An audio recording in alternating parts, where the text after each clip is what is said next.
Meaning of duress. Duress. Duress. Duress. Duress. Duress refers to the act of using force, threats, or coercion to compel someone to do something against their will.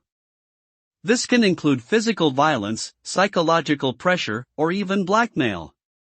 When someone is under duress, they may feel powerless and unable to resist the demands being placed upon them. The result of duress can be detrimental to the individual's mental and emotional well-being and can lead to long-term trauma and psychological damage.